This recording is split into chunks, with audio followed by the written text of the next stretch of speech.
saya ingin konsultasi, ingin sharing gitu, bagaimana cara menangani anak yang seperti itu gitu. Oh, seperti apa Bu? Saya belum tahu Iya, masalahnya. makanya kan ketemu biar tahu gitu. Iya, iya, biar ada iya. solusinya juga. Kemarin itu kebetulan ada satu anak di kelas yang memang perilakunya itu sangat tidak baik lah, kalau bisa dibilang seperti itu. Karena saat belajar anak tersebut itu tidak bisa diam gitu. Dia itu cenderung aktif banget dan mengganggu teman lainnya. Makanya saya bingung harus diapakan nih anak ini gitu, agar anak ini bisa belajar fokus dan khususnya tidak mengganggu anak yang lain gitu. Oh iya ya. Jadi masalahnya di sini, tujuan kita bertemu di sini itu untuk menyelesaikan masalah yang ada di kelas Ibu ya. Iya. Yang difokuskan pada satu anak yang selalu mengganggu temannya gitu ya Bu ya. Ya memang ya, biasanya kalau di kelas ada anak yang seperti itu, kita jadi anak-anak yang lain tidak fokus ya Bu ya, dan kita teralihkan oleh anak satu ini. Nah, apakah anak ini selalu melakukan hal ininya di setiap mata pelajaran, atau di awal jam pelajaran aja, atau di pas akhir, pas waktu jam-jam rawan gitu Ibu? Kalau tentang perilaku ini kan tidak menjamin waktu kapan kejadiannya gitu Bu. Jadi kalau misalkan ada kesempatan ya begitulah gitu. Jadi full ya Bu ya, full time ya Bu. Kadang pagi-pagi udah rame, kadang enggak gitu. Besoknya kadang siangnya yang rame, kadang ada laporan, Bu ini udah buka ini. Itu pagi-pagi. Kadang siang aman gitu. Tapi pas mau pulang Ibu ada yang nangis juga laporan. Kenapa ditanya itu dijailin gitu. Jadi tidak tepat waktu sih untuk kejadian permasalahan di kelas. Iya, betul sekali. Terus cara Ibu menanggulanginya jika anak itu sudah terlampau bikin riuh di kelas, bagaimana tindakan Ibu yang Ibu lakukan? Untuk sampai sejauh ini sih yang saya lakukan, saya jadi diam di kelas aja. Jadi biasanya saya suka ke kantor dulu gitu, atau sekedar ngobrol lah dengan teman sejawat lainnya, atau istirahat lah gitu ya, kan kita di kelas full ya nggak mungkin juga gitu ya, kita juga butuh sharing dengan orang lain gitu, khususnya dengan guru yang lain. Nah jadi untuk saat ini sih saya lebih banyak diam di kelas, kemudian saya lebih banyak untuk dekat dengan anak tersebut gitu, karena saya yakin ketika saya dekat, saya ada di kelas, jadi anak-anak mau melakukan yang tidak baik pun jadi takut gitu Bu, dari guru gitu takut, jadi saya lebih banyak di kelas. Oke, bagus ya Bu ya. Dengan diam di kelas itu adalah solusi untuk Ibu ya. Iya, khususnya di kelas 1 sih yang saya dari Iya betul sekali. Terus adakah kesulitan lain yang Ibu hadapi untuk menyampaikan materi saat anak itu sedang berulah, dan bagaimana caranya untuk anak itu bisa mengikuti materi pembelajaran? Nah ini yang uniknya Bu, ketika saya menyampaikan materi kan dia masih tetap aja lari-larian gitu, udah dipanggil 2 kali, 3 kali, Ibu kasih payung nanti ada hadiah, sampai diucapkan seperti itu masih aja hotel Bu gitu sama temennya. Ya udah sekarang kursinya Ibu tarik ke depan dan diam di depan ya, perhatikan Ibu. Jadi anak itu nggak ada teman gitu lah di sekeliling, jadi teman-teman yang lainnya di bangku yang lain, dia duduk di tengah gitu, jadi biar si anaknya fokus gitu. Oke, solusinya dengan mengambil mejanya tarik ya, jadi biar anaknya lebih fokus aja gitu kan. Kalau ada temennya jadi ada kesempatan ngobrol juga kan. Biar bersama Ibu ya, betul. Biar gampang untuk memeluknya dia. Oke. Nah, tadi yang strateginya berarti Ibu menggunakan cara mengambil meja dan mendekatkan dengan Ibu supaya gabung. Ya. Karena kan biasanya kalau kita belajarnya face to face langsung sama anak kan dia langsung bisa lebih mengerti gitu apa yang kita jelaskan. Ide bagus Bu, untuk saya juga ya. Terus masih adakah kekurangan atau apa setelah anak itu ibu bawa ke depan, apakah masih seperti itu atau ada pengurangan tingkah laku Jailnya kepada teman ataupun tidak fokus untuk pembelajaran? Kalau yang saya lihat sih ketika saya dekatkan mejanya dengan jurusan saya di depan, anak itu jadi lebih fokus belajarnya, lebih mengerti. Tapi yang saya pikirkan ini jadi takutnya berdampak ke psikologisnya gitu. Ibu gurunya gini gitu, takutnya gitu sih. Jadi saya ini ingin mencari solusi lain bagaimana caranya anak ini tidak perlu duduk di depan tapi bisa diam gitu. Dengan cara seperti apa itu? Untuk yang saya gambarkan gitu ya, yang saya bisa aplikasikan nanti, mungkin yang akan saya lakukan adalah pendekatan emosional. Karena untuk beberapa tahun ke belakang juga ketika ada salah satu anak yang memang telinganya tidak baik, terus adanya kontak kedekatan gitu, ketika ada sesuatu di kelas, saya ngomong sedikit aja, alhamdulillah sudah nurut gitu. Mungkin kekurangannya di sini sekarang emosionalnya yang kurang. Oke, berarti solusi yang keduanya selain dengan yang tadinya ibu takut anaknya terganggu karena mejanya dijauhkan dari teman-teman yang lain, yang kedua ibu melakukan solusi dengan pendekatan emosional ya, dengan cara memperlakukan dia berbeda gitu ya, tapi berbedanya bukan berbeda dengan memilih atau memilih atau membedakan anak itu, tapi dengan lebih pendekatannya lebih dekat. Jadi kalau ada apapun gitu kan anaknya memang aktif Bu. Jadi kalau duduk sedikit sebentar aja itu nggak bisa Bu. Jadi kadang yang belum menyiram tanaman siapa hari ini? Aku aku boleh bantu? Boleh. Jadi diberikan kesempatan seperti itu. Terus kalau ada jadwalnya untuk mengambil buku tabungan di kantor gitu ya, dipanggil anaknya untuk bisa bantu ibu nggak gitu. Jadi anaknya tuh lebih semangat lagi. Jadi kalau ada apa-apa gampang gitu. Dilibatkan ya, oke, secara langsung. Jadi merasa diakui mungkin ya.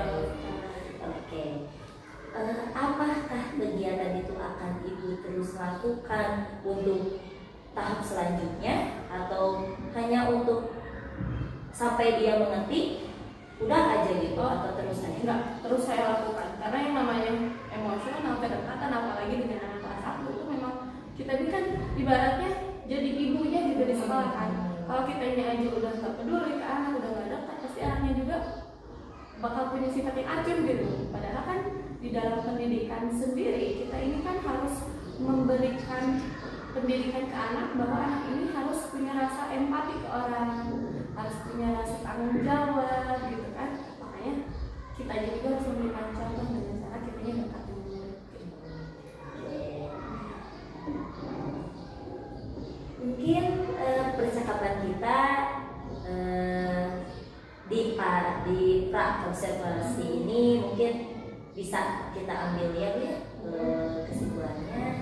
Jadi nanti saya akan melihat di pas observasi bagaimana cara penanganan anak itu, apakah bisa berjalan dengan baik dengan apa yang telah ibu rencanakan ke depannya Bu ya. Nanti akan saya lihat di pas observasi. Terus nanti kita akan berbincang lagi di pasca observasi Ya, ya. Ya, terima kasih ya Bu atas kesempatannya hari ini saya bisa share ini. Mudah-mudahan nanti ke depannya Ibu juga bisa lebih membantu saya juga untuk menangani anak-anak yang tidak apa ya, belum berperilaku baik lah gitu ya. Ya, sama-sama Ibu, insya Allah akan saya bantu. Terima kasih.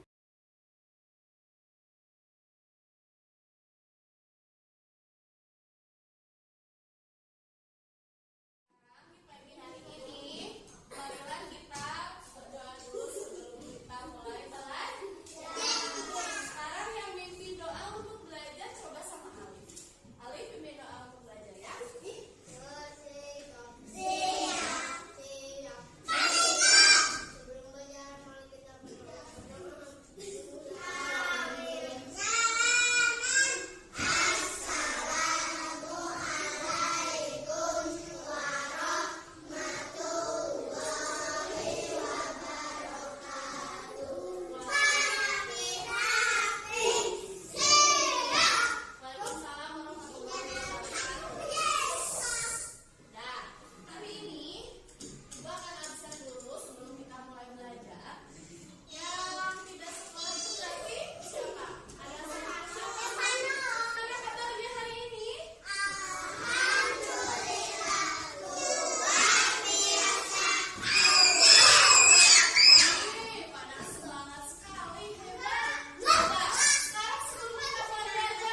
Assalamualaikum Bu Ulfa. Waalaikumsalam Bu.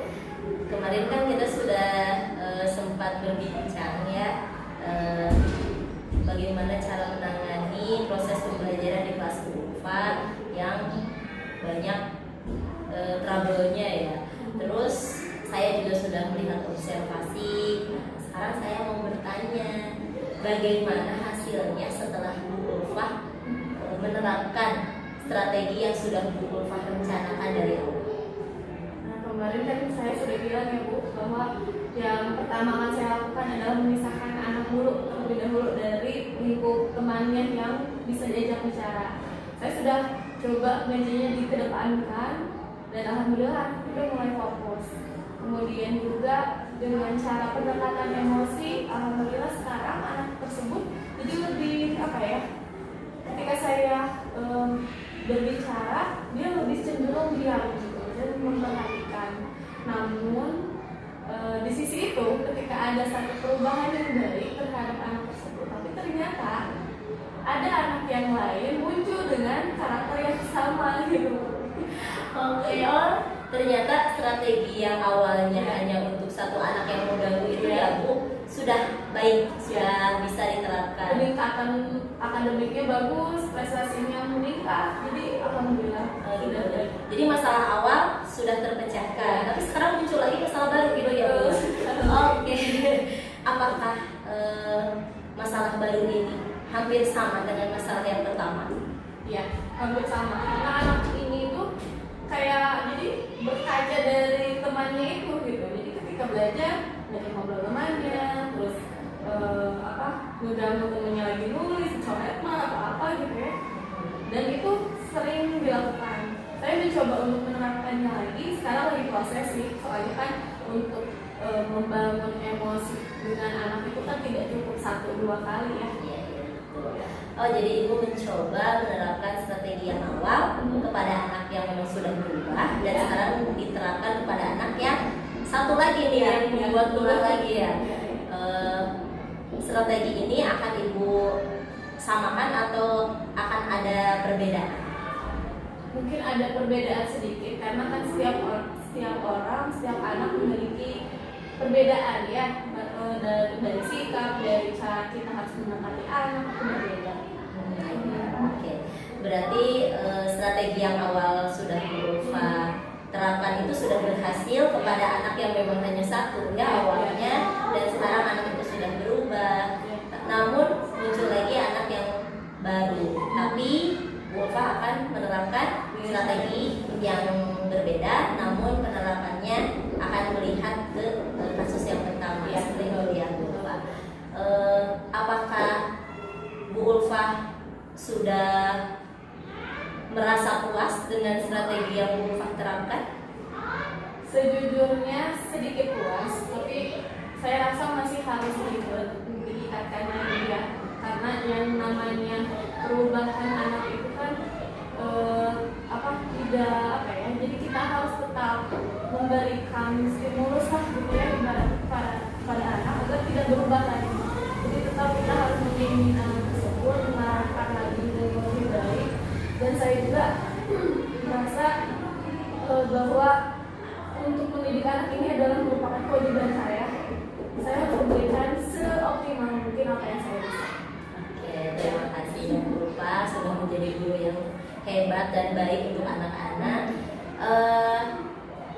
Apakah strategi itu akan terus Bu Ulfa terapkan? Untuk sejauh ini ya saya menerapkan, karena dengan secara tidak langsung ketika kita bisa membangun hubungan emosional kepada anak, otomatis anak itu akan nyaman dan apapun yang kita sampaikan kepada anak pasti dapat dengan mudah dipahami. Oke, bagus ya Bu Ulfa. Mungkin dari awal, dari pas kita observasi, dari observasi yang saya lihat juga di kelas, memang adanya perubahan gitu ya. Nah sekarang penerapan strategi itu juga sudah Bu Ulfa terapkan. Mudah-mudahan terus berlanjut ya strategi-strategi yang baru dan model-model pembelajaran yang baru. Mudah-mudahan ini bisa Bu Ulfa terapkan untuk teman yang lain. Terima kasih ya.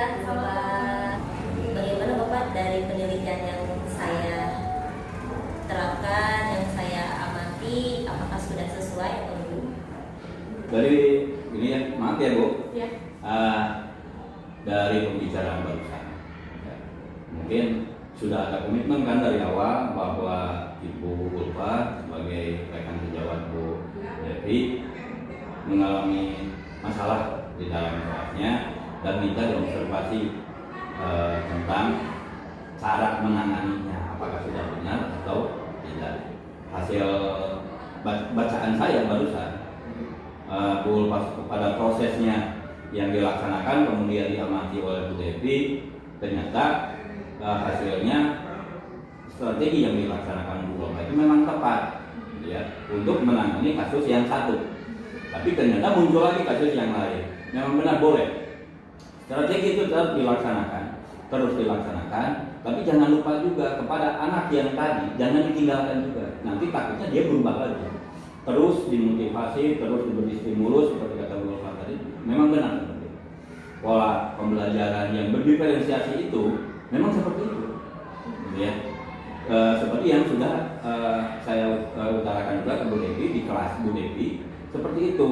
Jadi Bu Devi menangani tiap anak pada kesempatan tertentu, ada yang khusus. Oh, ini anak perlu penanganan khusus. Jadi bukan berarti dalam satu pembelajaran itu kita harus satu-satu, enggak.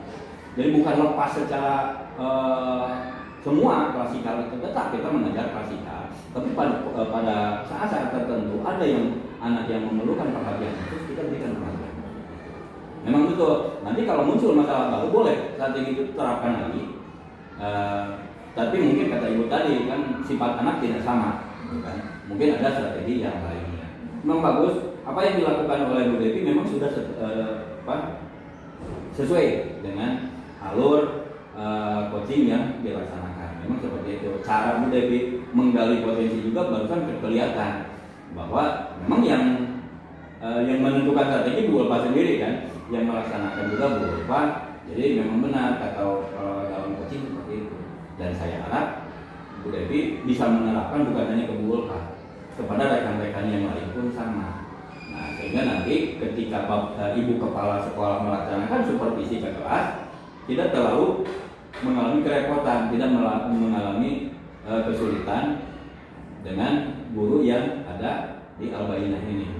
Saya yakinlah di sini pasti bakal bisa, saya tahu persis Al-Bayyinah seperti apa.